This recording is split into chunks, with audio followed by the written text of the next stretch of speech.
السلام علیکم ګران کتونکو، هیله لرو چې روغ جوړ خوشحاله جمدي او ګړندي به یو ګران مینوال تاسو د وخت ګوره پی ټي وي نشر خپرونه د پېښور څانګه نه خپرېږي په دا ساعت په پروګرام کې زه یم ستاسو قربان محمد آفتاب او ما سره ملګرتیا ورکوي میمونه اختر. هیله لرو مینوال چې زموږ خپرونه به ستاسو خوښیږي. روزانه ستاسو دپاره دا 9 بجو نه ول تر 3 بجو پورې دا وړاندې کېږي. په دې کې نن ورځ باندې موږ ملګرتیا ورکوو، نور ورځ باندې زموږ نور مرګ راځي تاسو سره ملګرتیا ورکوي. تاسو هغې سره هم پروګرام کې عموما چې څنګه برخه اخلئ هغسې موږ سره په لایف کال باندې راتلی شئ 922 باندې ستاسو نه په هغه پروګرام کې کال هم راتلی شي. national.kbk@ptv.com.p کې باندې ستاسو ایمیل راتلی شي. لاندې په پټو باندې چلیږي دغه درکونو نمبر خبرې اترې تاسو سره مختلف موضوعاتو باندې کېږي او ګرمۍ زور چې کوم نو هغه اسم ښه تیز دی د په شکال روز شپې او بارانونو هغه هم به خو خیر باران نور به هم دغه شي او ګرمۍ لږه کمه شوه که نه. او دا ده چې رو بارانونه کله شروع کېږي نو هغې سره خپل احتیاطي تدابیر هغه هم خپلول غواړي. زموږ پښتانه چې کله د په شکال بارانونه شروع کېږي نو د دې نه مخکې د هغې څو خبرې وي لکه په خپلو کې یاروي دا به کوې دا به داسې کوې دا به داسې کوې. په متنونو کې مغې لکه خوراک سا کې مغې خیال ساتي، رهایش کې مغې خیال ساتي، د اوبو مغې خیال ساتي، د هر څه هغې خیال ساتي. نو که دې خبرو ته وګورو د هر چا د هر کام د هر خلکو خپل پیژندګلوي وي، خپل احتیاطي تدابیر وي، خپل داسې دي. او پښتانو کې تاسو ګورئ نو داسې کوم خوراکونه یې جګوي چې په شکال کې سپیشلی تاسو مه کوئ. لسی چې شه وشو مطلب لسی مشکل چې راغی د پښتانه وایي چې بالکل تاسو مس کوئ ولې چې دا جوینټس څونه مسلې دې سره جوړیږي.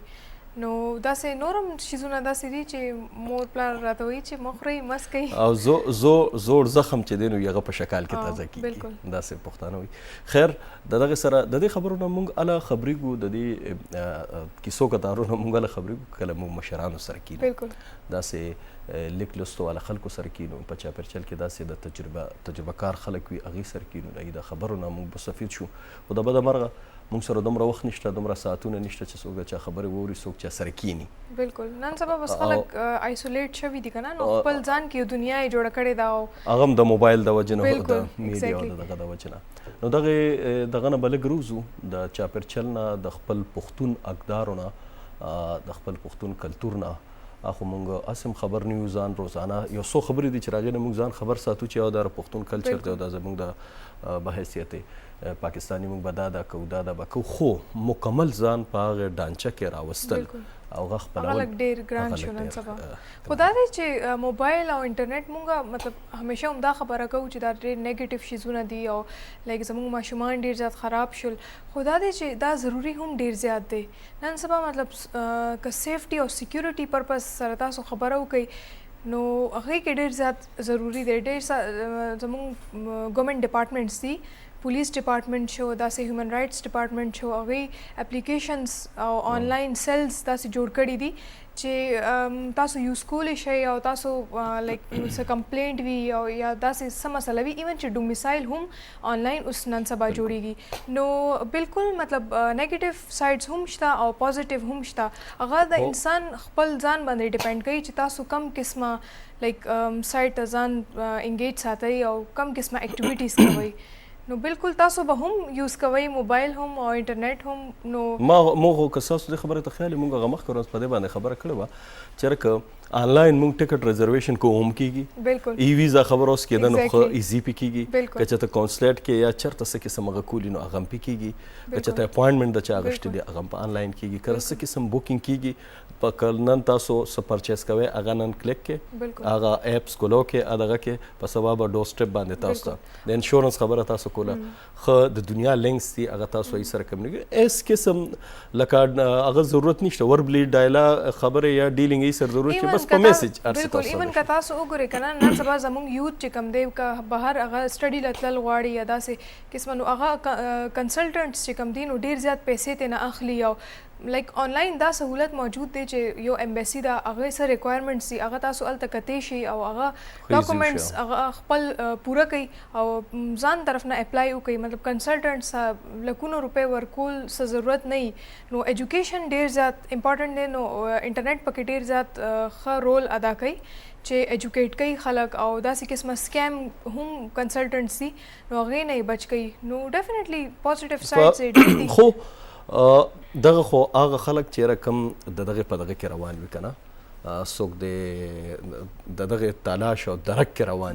نو هغوی به زده کړي. خو زمونږ که تاسو کلي ته لاړ شئ په حجره کې کښېنئ یا چېرته په لار کې کښېنئ یا چېرته داسې ګپ شپې ملګري کښېني ټولو سره به موبایل وي ټول به نور څوک ګوري خو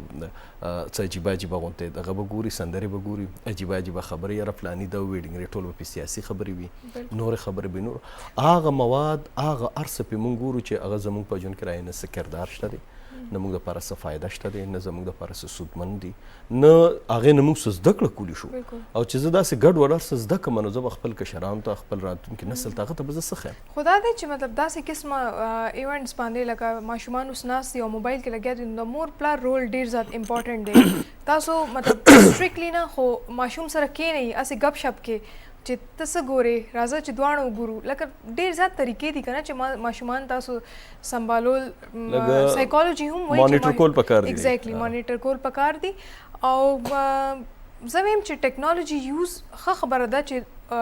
وړوکوالي نه یو کس زده کړي خو دا دی چې مور پلار خپل رول هم ادا کېږي خالي دا نه دی چې بس ماشومان ته وایي چې دا بالکل دا مه یوز کوئ تاسو له ښه نه دی خو خپل هغه رول چې کوم دی او خپل ریسپانسبلیټیز دي نو هغه سیوا خو استعمال دومره سیوا شو چې زموږ د ژوند نه هغه خوند ختم کو لکه واده ښه شو غم ښه شو پوښتنه شوه ګرځېدل شو ناسته پاسته شوه څه قسم هغه هغه ټول ختم کو لکه چېرته هم ځو نو هلته به موبایل باندې موږ ځان بیزه کړو که چېرته درې کسه ناست دي دوه خپلو کې خبر کوي دا درېیمګړی به موبایل راوباسي ځان په دې باندې مشغول کړي هلکه که هغې خبرې کوي چار دیخي چې هغې خبرې کوي نو د بل له پکې چې دی موبایل کې بیزي اړو دله پکې دغه ایسه ورکوي نه هسې خپلو کې لګیا خو دا دی چې سیلفیانې چې څه ټایم خلک اخلي نو هغه میموریز سیف شي نو دا هم یو پازیټیو سایډ دی نه خو لکه زه د دې خبره نه کوم دغه ښه پازیټیو یا د دې رول چې زموږ په معاشره کې یا د نوي خلکو دپاره یا د نیو جنریشن دپاره ایز ایجوکیټډ هغه دپاره رئیس څومره دی خو زه صرف دغه غم جاړم چې یاره مونږ نه هغه خپل هر څه ختمیږي لکه زه د پښتون اقدارو خبره وکړم چې یاره زما د پښتو پېژنګلو کومه ده هغه زما نه ختمیږي لهجې چې کوم دي هغه زما ورو ختمیږي رهن سهن چې سوګند چې زما کوم دی هغه هغسې ختمیږي نور داسې کومې خبرې دي زموږ دپاره ضروري دي زموږ غیرت زموږ ننګ زموږ ناموس زموږ ملیت زموږ قامیت هغه ورو موږ نه په دې ختمیږي بس زموږ ټول ژوند دغه شو خیر خبره تر به خپل مینوال سره کېږي ستاسو کار راتلی شي په 9 2 2 4 باندې خو یو ښکلې غونتې نغمه تاسو ته وړاندې کوو رانه پس به بیا راځو موږ سره اوسئ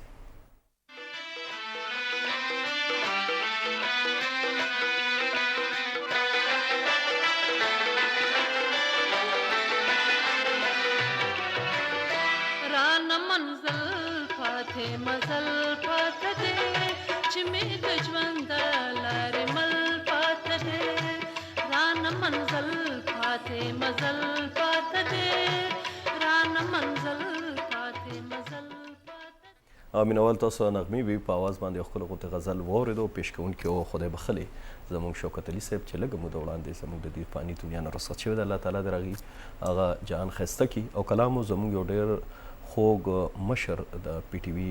جنرال منیجر پاتې شو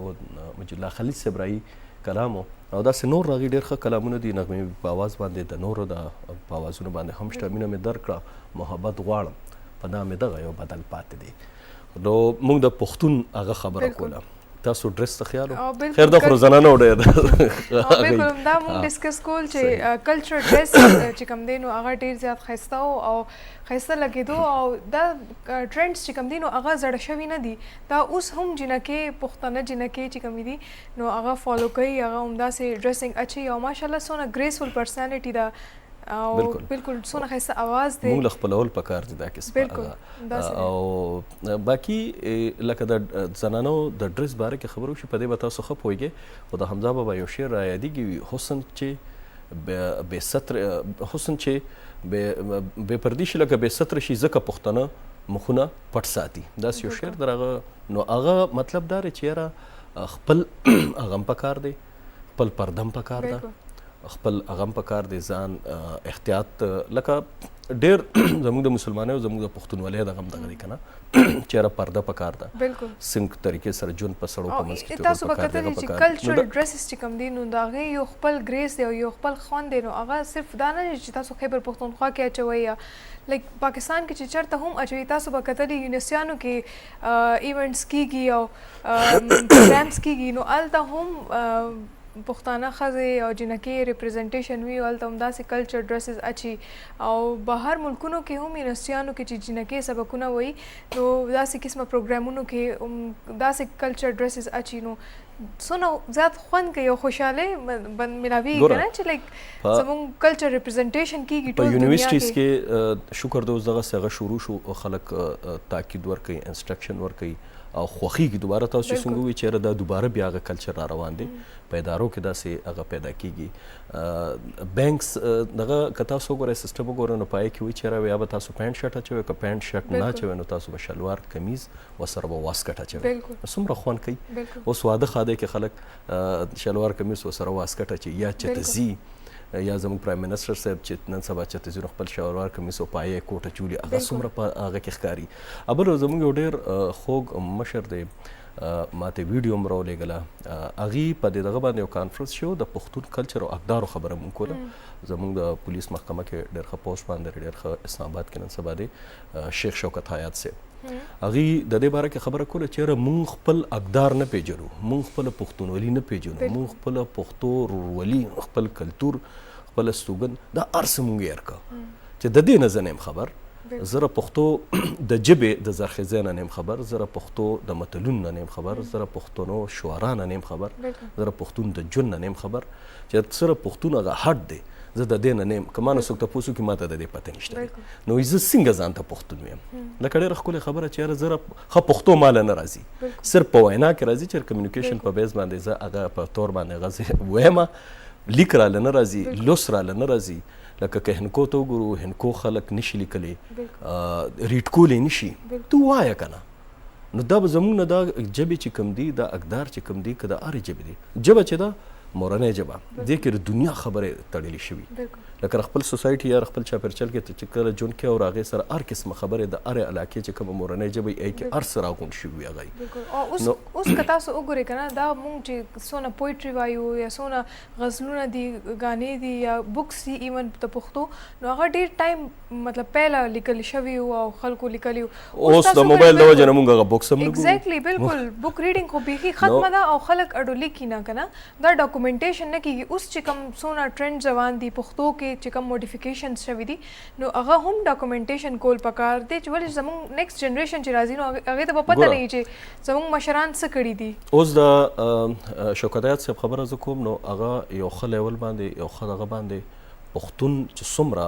پښتو سره تړلي شعرا دي یاره پښتو په میدان کې له چا لږې خلې ځلي دي هغه ښه سپورټ کوي ښه ورسره ناسته پاسته هغه ښه قدروي په خپل سرکاري دفتر کې هغه راغونډوي او هغې سره یو اجلاس او یو دغه په دې باندې کوي هغه خپل یو کتاب لیکلی د کتاب نوم دی او جاړم کو خاندم او جاړم که او خاندم کتاب هغه د امروزو باره کې دی او دو روزانه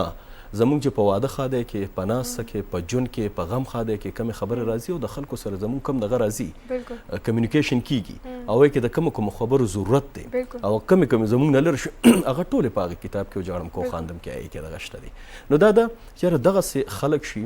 یا د ادارو په لیول باندې یا د معاشرې په لیول باندې یا د چاپېرچل په لیول باندې لکه په کور کلي کې اوس هم زموږ شاعران ادیبان که پاتې شو نو هغې هغسې وس نه کېږي چېرې کتاب چاپ کړي یا هغه خبرې ته څوک وکړه چې د په حجره کې د ادبي خبره شروع کړي نو هر سړی به د پاس یاره دا اوزګار دی بالکل بور کېږي خلک چې دا اوس څه خبرې کوي تاسو به دا کتلي چې چتم مشاعره وي چتم داسې ادبي محفل وي اجلاس وي هغې کې دا غریب خلک دا شعرا او دا چې راشي دا بېوسه دي کیني دي سمې ډېرې خبرې کوي هر سړی بور یاره وي دومره خبرې کوي هغه خپل زړه هغه بړاس وباسي هغه خپل رس په کول غواړي هغه خلکو ته هغه خپل میسج او هغه ورکول غواړي ځکه د شاعر یا د لیکوال یا د کتاب د مالک یا چې چا کتاب تحلیق کړی وي که هغه تالیف وي او که هغه تصنیف وي خو هغه ډېر باریک بینۍ سره ډېر نزاکت سره ډېر دغه سره د خپل حالاتو جایزه او دغه علي زه دوه ګوتې لیکل نشم کولی که موږ سټوډنټان هم یو یاره موږ تړه وایي چې یو پیج موږ خپل هغه 3 غنټو پیپر نشو لیکلی نو بس کتاب لیکل خو دا ډېر زیات غټه خبره ده چې تاسو لایک کتاب لیکي ایکسپیرینسز خپل ایکسپریشن ورکوي خپل سوچ خو دا دی چې بیا هم زموږ سټوډنټس ته پکار دي چې دې طرف هم رجحان د دې پکار دی چې وکړي موږ خپل کمنټس کرانه څوک تپوس وکړي په یو پیپر کې په یو ژبه کې هم نشو لیکلی چې زه اوس څه هغه ما څه ولیده ما کومې خبرې واورېدې چې هغه څنګه ایکسپلین کړم هغه موږ سره هغه الفاظ نشته زموږ هغه رایټنګ پاور چې کوم دی نو هغه بالکل ختم دی که زده کړه موږ ډېره کوو و چې ته تر څو لیک نه کوې یا ستا لوست ني یا دغه ني نو یا ته پوه نه په هغې چې څه په هغې کې هغه مرکزي خیال دی په هغې ته مکمل رسېدلی نو ته به څه لیکلو کې خو دا دی چې مطلب دا لینګویج بیریر پکې راشي فار ایگزامپل پښتو کې چې خلک نه لیکي نو ځکه میبي چې ځکه نه لیکي چې هغه ایکسپریشن والا نشي ورکولی لایک دا تاسو به کتلی دا ډېر زیات ګران کار دی چې خپل سوچ څه ټایم تاسو لیکي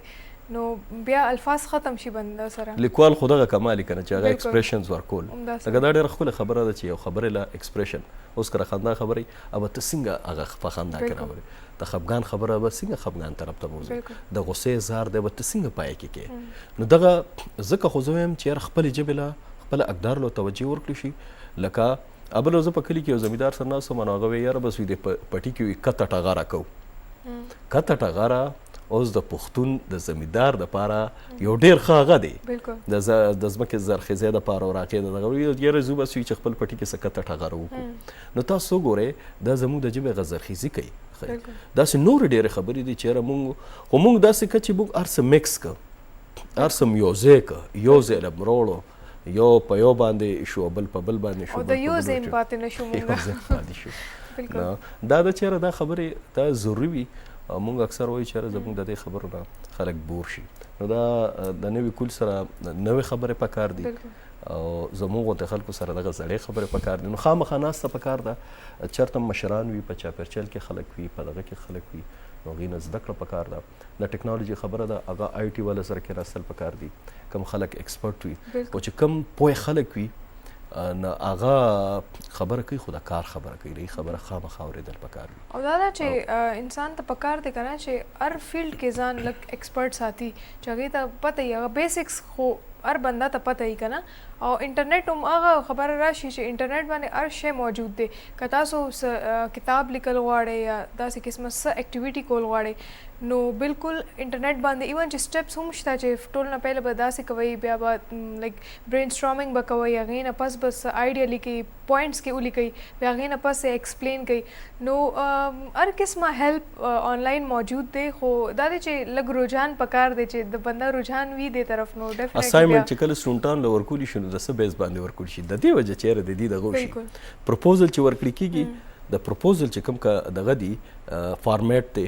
هغه ښه ایزي دی د دې وجې نه ورکول کېږي چې زه به د پروپوزل کې زما کم سټپ دی چې هغه زه فالو کړم هغه موږ نه کوو موږ اسایمنټ راکړي همدې خبرې سره خبره یاده شوه چې موږ څه ټایم یونیورسټي کې ریسرچ کولو که نه نو سر موږ ته یو ورځ ورکړی و چې تاسو سوچ وکړئ چې څه مسله ده که نه مطلب مسله ډېره زیاته ضروري ده موږ ته دې سوسایټي کې اډو یو مسله ښکاره کېده نه چې لایک موږ اوس څه وکړو ټول هر څه ښه سیټ روان دي بالکل هر څه سیټ روان دي خو دا دی همدغه خبره چې بیا بنده چې څه ټایم لیکلو ته راشي که نه نو بیا هر څه ترې نه هېري بیا هغې ته سوسایټي بالکل ټیک ښکارېږي چې لکه دې کې څه مسله نشته او هر څه ټیک روان دی نو آیډنټیفیکیشن ګوره اوس دا یو سکل د یو لیکوال لکه زه دا وجاړم کو خاندم د کتاب خبره کوم کې یو وړه غونتې د امروزې لکه روزانه زموږ چې دا کم په ژوند کې کومې خبر راځي هغه راوچته شوي بالکل په هغې کې هر دنیا خبرې لیکلې شوي که تاسو ګوره د پښتو د لیک بیا قسمونه هم دي یا د هر لیک تاسو مضمون لیکې د مضمون یو قسم فارمیټ دی چې مضمون کې د خاص شي باره کې خبره کېږي اوس که خاکي لیکلی شي خاکه لیکلی شي یا تکل لیکلی شي په تکل کې به خبره کېږي د یو موضوع باره کې به خبره کېږي خو چې مخې ته پکې څومره خبره راځي نو هره خبره به پکې راټینګوي او هره خبرې باره کې به خبره کېږي هره خبره به ښکلې کوي دا خبره داسې ده دا خبره داسې ده دا خبره داسې ده نو هر یو خبره چې مخې له راځي هغه خوندوره کوي نو په تکل کې چې تاسو کله د خپلې خبرې سره په ورځ سره ټولې خبرې پکې راغلي ټولو خبرو نه خوند اخیستي او مضمون کې هغه مرکزي خبرې طرف ته روان وي چېرې نو دا هم د کمال خبره ده او دا ده چې روزمره چې کومې خبرې وي نو هغه ډاکومنټ شي چې دا ټایم به تیر شي یو صدي پس چې خلک به کتابونه اوچتوي نو هغه به سوچ کوي چې لکه دا خلک وو او داسې قسمه خبرې وي د دې منځ کې کورونو کې حجرو کې داسې خبرې کولو خلکو نو هغه یو بل شان ریسرچ به وي هغه یو بل شان به یو ټایم به ډاکومنټ وي ډاکومنټیشن ډېر زیات امپارټنټ دی ما چې څه ټایم ریسرچ کولو ما په نیوز پیپرز باندې کولو نو زه په دې ډېره زیاته خفه هم شوم چې لایک خیبر پښتونخوا کې دوه لینګویجز چې کوم دي پښتو او هندکو ډېر ډومیننټ دي او دلته خلک وایي خو که نیوز پیپرز تاسو وګورئ ایون چې چینلز هم تاسو وګورئ نو دونه نشته لکه درې څلور چې کوم و د پښتو او هندکو خو بیخي یو نیوز پیپر هم نه مطلب چې ریډرشپ نشته دلته او صرف ټوټل د اردو و او سپیکر زه خډیر دي د هندکو او دغه نشته دي بالکل نو دا هم کمیونیکیشن یو ټول دی کنه چې لایک تاسو سره د نیوز پیپر په تھرو کمیونیکیشن کیږي نو په دې هم لکه سوچ پکار دی چې دا لینګویج به ختم شي لکه میاشتو پس یا میاشت ان سنس لکه ټایم پس بیا ختم شي په کورونو کې ډېر ښکلې ژبه ده په کورونو کې ډېرو خلکو خط پکه بس پښتو طرف ته خلک توجه ورکوي اردو طرف ته توجه ورکوي خپل جبه هېرې کی او مال یو خبره دلته ډیر زیات افسوس راولي ډیر زیات زه خپه شم چې وای لیکلې نشي لوستې نشي زموږ په پښتنو کې دا ډیر زیات ده ډیر لویه علمیه ده ډیر لویه هغه چېرې ته ولې نشي لوستلی ته ولې نشي لیکلی که زموږ چې د په بوډونو باندې پښتو لیکلی شوي یا بله ژبه لیکلی شوي نو هغه هم اردو موږ له سمه نه راځي نو موږ خو د یوې هغه هم نشو خیر خبره ترې به تاسو سره کېږي خو یو ښکلی غوندې اواز تاسو ته وړاندې کوو رای نه پس بیا راځو موږ سره اوسئ